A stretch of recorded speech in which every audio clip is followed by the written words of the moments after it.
Assalamualaikum warahmatullahi wabarakatuh. Alhamdulillah, puji syukur kita panjatkan kehadirat Allah Subhanahu wa taala karena pada kesempatan kali ini Allah masih memberikan kita nikmat iman, nikmat Islam dan nikmat sehat walafiat sehingga pada kali ini kita bisa bertemu untuk melaksanakan pembelajaran jarak jauh.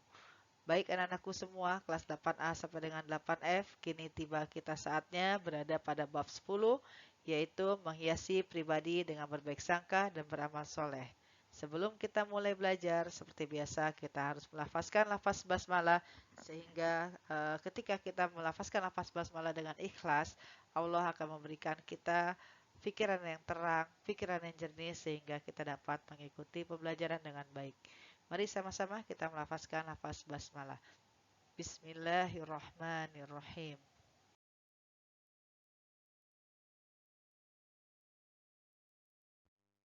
Pada pertemuan kali ini akan Ibu bagi menjadi 4 subbab namanya ya. 4 subbab. Ibu nanti akan menjelaskan di bab ini.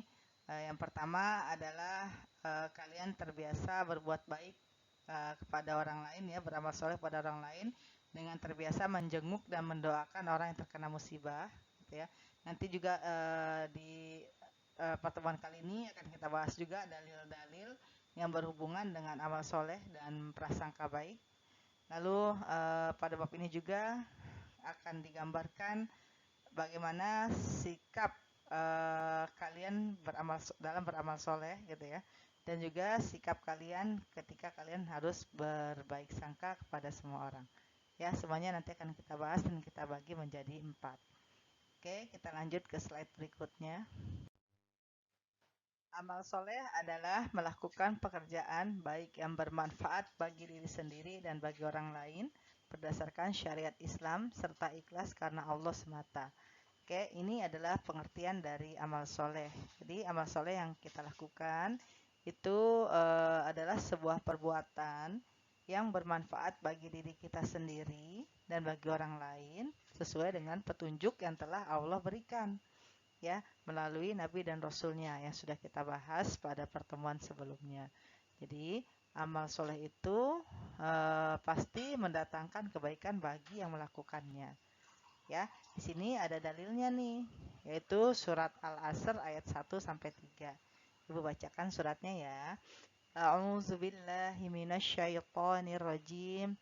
Bismillahirrahmanirrahim. Wal 'asr. Innal insana lafi khusr illa alladzina amanu wa 'amilus solihati wa tawasaw bil haqq wa tawasaw bis sabr. Nah, di sini Allah telah bersumpah demi masa. Demi masa itu demi waktu ya. Berarti kalau Allah sudah bersumpah demi masa, demi waktu, berarti ada sesuatu yang sangat berharga pada waktu itu, gitu ya. Nah, kebetulan di sini kita tidak membahas tentang waktu, kita bahasnya adalah tentang amal soleh ya. Di sini di dalam surat Al-Asr ini Allah telah menjelaskan barang siapa yang beramal soleh dan selalu menasihati saudaranya di dalam kebenaran dan ketaatan kepada Allah, maka dia tergolong menjadi orang-orang yang beriman. Ya, jadi kalau kita yang menjadi orang beriman, kita wajib saling menasehati dan saling beramal soleh. Artinya beramal soleh itu berbuat kebaikan. Itu enak ya. Di sini ada di dalam surat Al-Asr ayat 1 sampai 3. Dalil yang kedua ada pada surat Al-Baqarah ayat 82 yang bunyinya A'udzubillahi minasyaitonirrajim walladzina amanu wa 'amilus solihati ulaika ashabul jannah hum fiha khalidun. Di dalam surat Al-Baqarah ayat 82 ini yang artinya adalah dan orang-orang yang beriman serta beramal soleh, mereka itu adalah penghuni surga dan mereka kekal di dalamnya. Ya, di sini jelas banget nih bagi orang-orang yang suka melakukan amal soleh dan berbuat kebaikan sesuai dengan syariatnya, Allah menjamin kita akan masuk surga, gitu ya, dan kita kekal di dalamnya. Nah, anak-anakku semua di bawah ini ada beberapa amal soleh yang harus kalian lakukan, gitu ya. Pertama, kalian diminta untuk beramal soleh dalam hal ketakwaan kepada Allah. Ya, kalian harus bertakwa kepada Allah.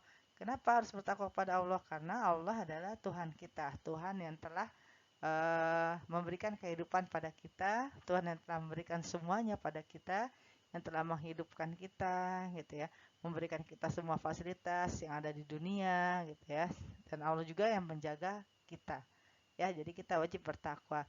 Tidak ada ilah yang wajib disembah selain Allah, gitu ya.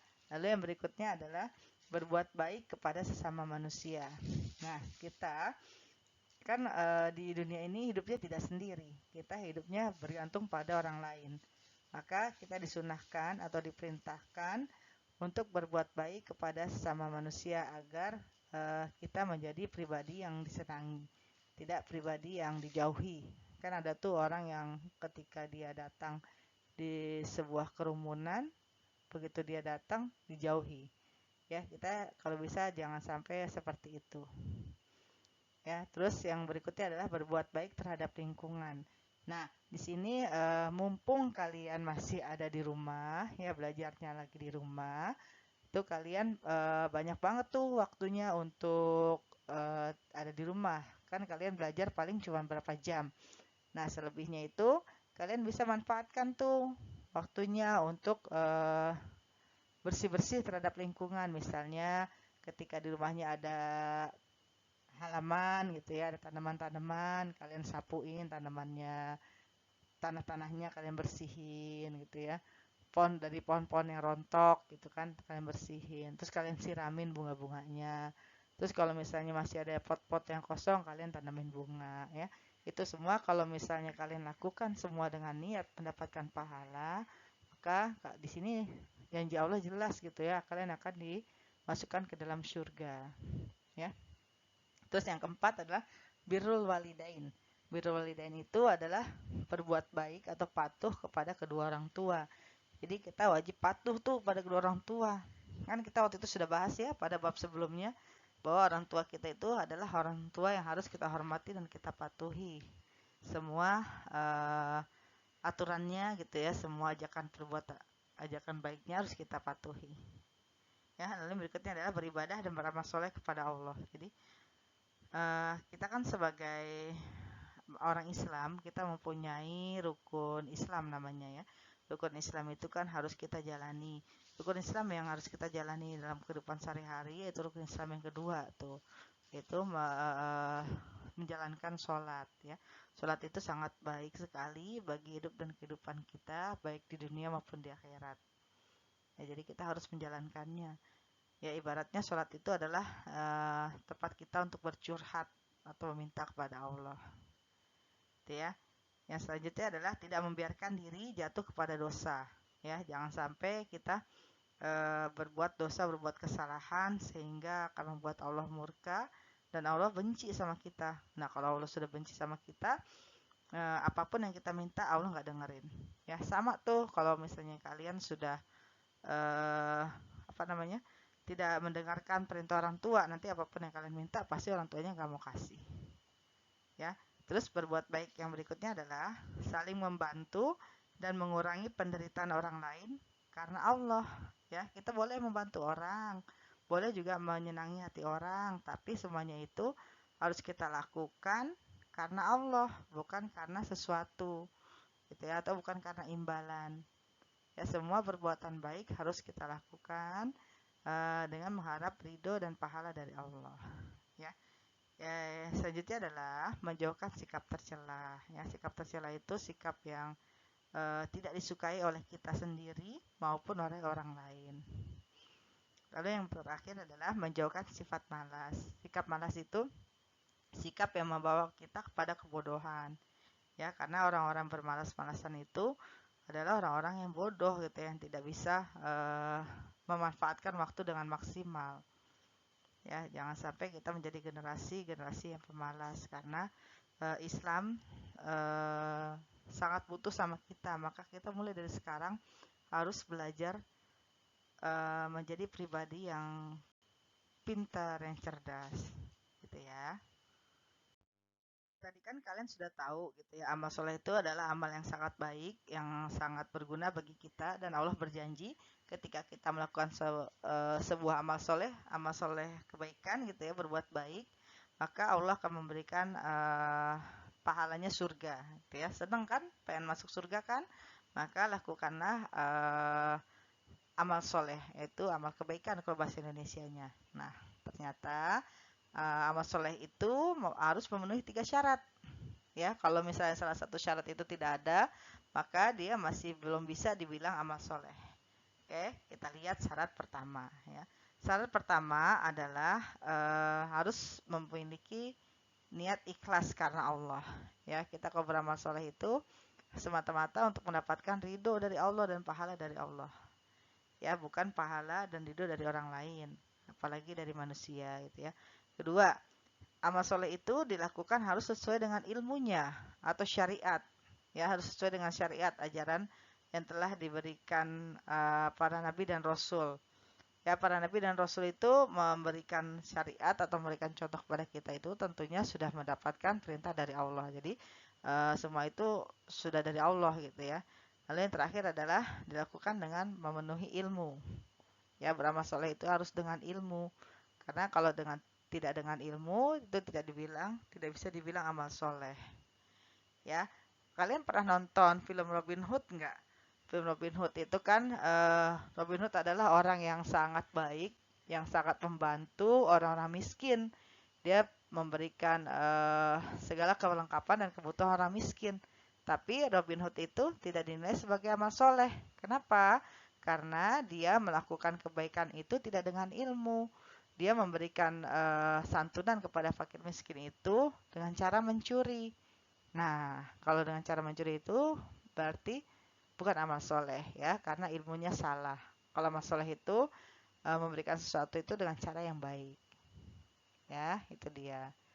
Ya, jadi segala sesuatu itu bisa dikatakan amal soleh apabila dilakukan sesuai dengan syaratnya yang ada 3 tadi. Nah, manfaat beramal soleh yaitu diberi ampunan dan pahala yang besar dari Allah, diberi tambahan petunjuk, diberi kehidupan yang baik dan layak, dihapuskan dosa-dosanya, dan dijauhkan dari kerugian di dunia dan di akhirat. Senang kan?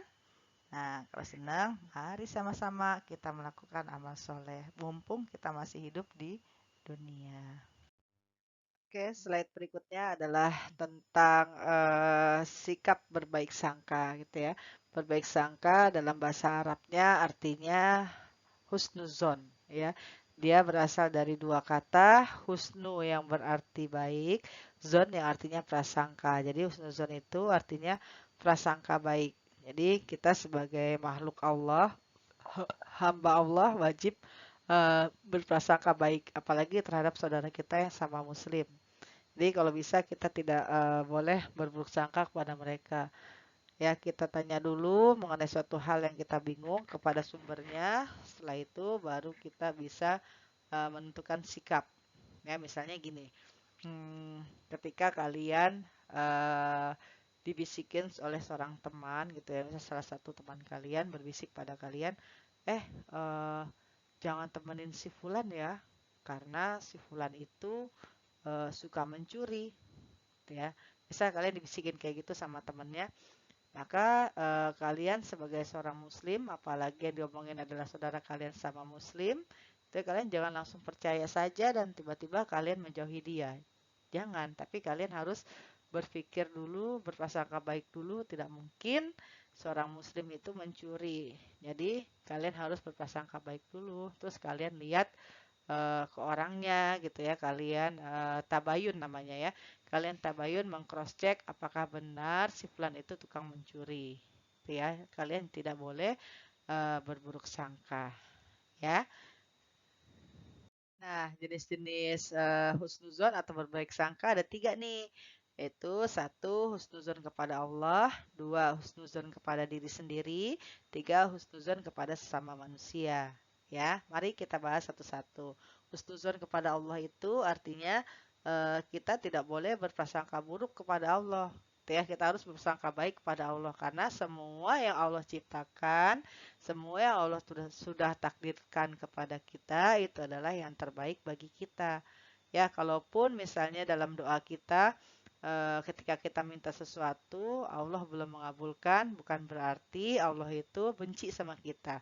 Tidak ya, kita harus berbaik sangka sama Allah. Karena kalau kita berdoa, pasti Allah akan kabulkan ya. Allah akan kabulkan itu sesuai dengan kebutuhan hambanya. Ya, karena bisa jadi yang baik bagi kita belum tentu baik bagi Allah dan yang buruk bagi kita belum tentu buruk bagi Allah. Jadi kita harus berbaik sangka kepada Allah ya. Yang kedua adalah berbaik sangka atau husnuzon kepada diri sendiri. Ini maksudnya apa? Kita harus berbaik sangka atau berbuat baik gitu ya terhadap diri kita sendiri karena kita sudah diciptakan oleh Allah dengan fisik yang sangat lengkap gitu ya dengan semuanya kita bisa merasakan, kita punya dua kaki, kita bisa berjalan, kita punya dua tangan, kita bisa melakukan segala sesuatunya dengan kedua tangan kita, bisa makan, bisa menulis gitu ya, bisa membawa kendaraan. Terus kita juga diberikan akal pikiran yang baik gitu ya, akal pikiran yang jernih sehingga kita dapat mengetahui semua segala sesuatu yang Allah ciptakan itu dan kita gali ilmunya. Lalu kita harus merasa kita itu bisa, kita itu adalah hamba Allah yang sangat kuat gitu ya. Jadi kita harus berbaik sangka kepada diri kita sendiri. Jangan misalnya kita dikasih tugas nih tanggung jawab untuk menjalankan organisasi, misalnya organisasinya OSIS gitu ya. Kalian ditunjuk jadi pengurus OSIS misalnya ya. Hai kamu Ahmad, kamu adalah sebagai seksi keolahragaan di OSIS. Nah, Ahmad karena dia nggak bisa olahraga, karena dia nggak pintar olahraga, Ahmad nggak mau gitu ya. Ahmad nggak mau, terus Ahmad menolak. Padahal Ahmad belum pernah mencoba. Jadi dia belum apa-apa udah berprasangka buruk sama dirinya sendiri. Gitu ya, seharusnya tidak boleh. Karena Ahmad itu seharusnya dia mencoba dulu, gitu ya, mencoba dulu dan dia yakin kalau saya dipilih sebagai pengurus OSIS bidang olahraga, berarti saya dinilai mampu sama teman-teman. Maka Ahmad harus berusaha ya. Tidak boleh Ahmad langsung minder dan keluar dari OSIS. Itu ya, itu artinya contohnya dari husnuzon kepada diri sendiri. Ya, lagi yang berikutnya adalah husnuzon kepada sesama manusia. Ya, husnuzon sesama manusia ini tadi udah Ibu sebutin di depan ya. Kalian harus berbaik sangka kepada saudaranya atau sesama temannya. Ya, tidak boleh langsung memvonis dia itu bersalah, tidak boleh langsung memvonis dia itu pencuri, tidak boleh memvonis dia itu memiliki kelainan atau botis kalau kalian sebut ya, bocah autis. Ya, kalian harus tabayun dulu.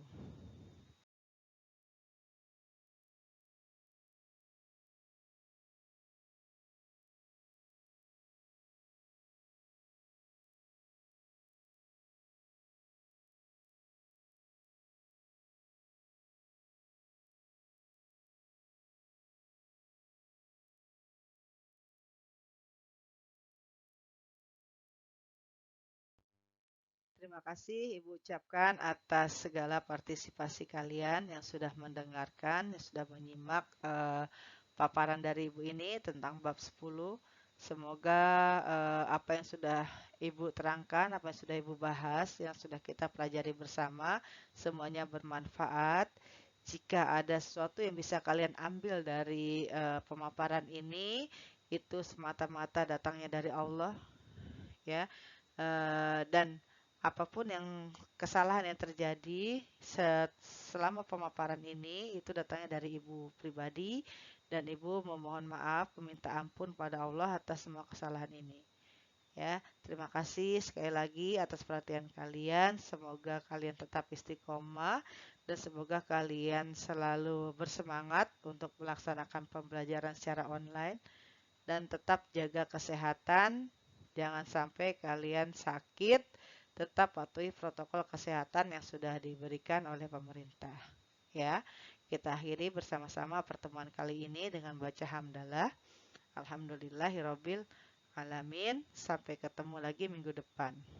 Ya, tugasnya untuk minggu ini tidak ada, tapi kalian coba mulai menghafalkan lagi Quran surat Al-Asr ayat 1 sampai 3 beserta artinya dan Quran surat Al-Baqarah ayat 82 beserta artinya sesuai dengan hukum tajwid yang benar. Ya, nanti minggu depan baru kalian setorkan di Google Classroom. Paham ya? Oke, terima kasih. Assalamualaikum warahmatullahi wabarakatuh.